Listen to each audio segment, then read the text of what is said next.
Hi, my name is Clarissa Bukhan, and I am on the new ads business development team. So, 3 years ago, I became involved with a program called Build.org. As a mentor with Build, I spent 3 hours each week working with a high school student on helping her build, market, and sell a product. In our case, it was lip balm. That student, Liz, had been elected to participate in Build because she had been identified as high risk for dropping out of school. Week after week, as Liz and I got to know each other, and as we grew close, I realized how starkly different her experience as a young Latina girl growing up in an impoverished part of Oakland differed from my own upbringing, having attended a small private school in San Francisco. While Liz and I were both the daughters of immigrants growing up in the Bay Area, our experiences were worlds apart.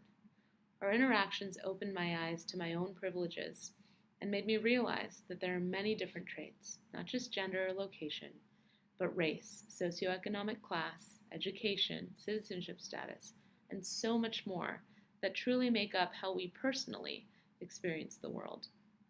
Who we are is not defined by just one of these traits, the fact that we're female, but by where we are at the intersection of these traits. And that was my first real lesson in the concept of intersectionality. Today, there are many movements, organizations, events, and marches that focus on serving all women. But is that really possible? Are the needs of Liz, a young Latina student in Oakland, the same as mine? Are the needs of a transgender black woman in New York the same as a single white mother in Iowa? Who do organizations and movements like Lean In really serve?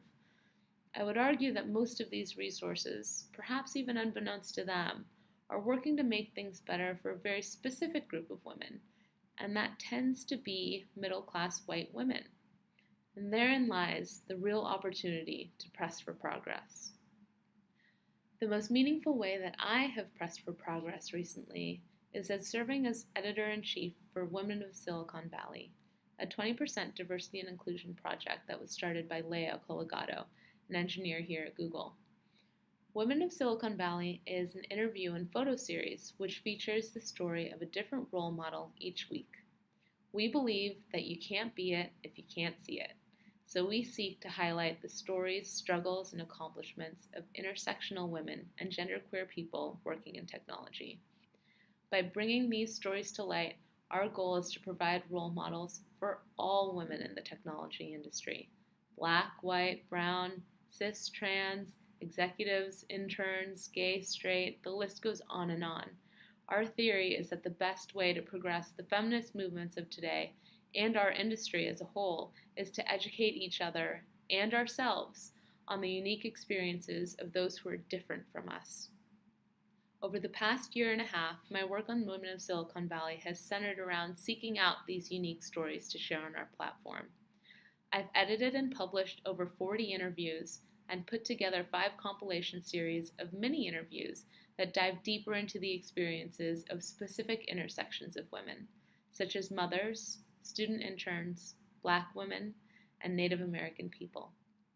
Just yesterday, we hosted our first live event, Life with a Record, during which we shed light on the unique factors that face women with a criminal record as they seek employment. The press for progress that we are making has not gone unrecognized. Women of Silicon Valley has grown to a social following of over 70,000 people across our major platforms. We recently ran a survey to better understand the impact that we're making, and the results were really inspiring. We surveyed 69 people that we've featured on Women of Silicon Valley, and 99% agreed that having their story shared on our platform contributed to their sense of belonging in tech. Over 102 people responded of our followers, and 84% of them replied that Women of Silicon Valley has motivated me to stay at my current job. By highlighting the stories of intersectional women and providing an accessible platform through which all of us can learn about women in our industry who are different from us, we will continue to press to redefine the face of technology. Press for a new paradigm of what it means to be a woman in tech, and above all, press for progress. Thank you.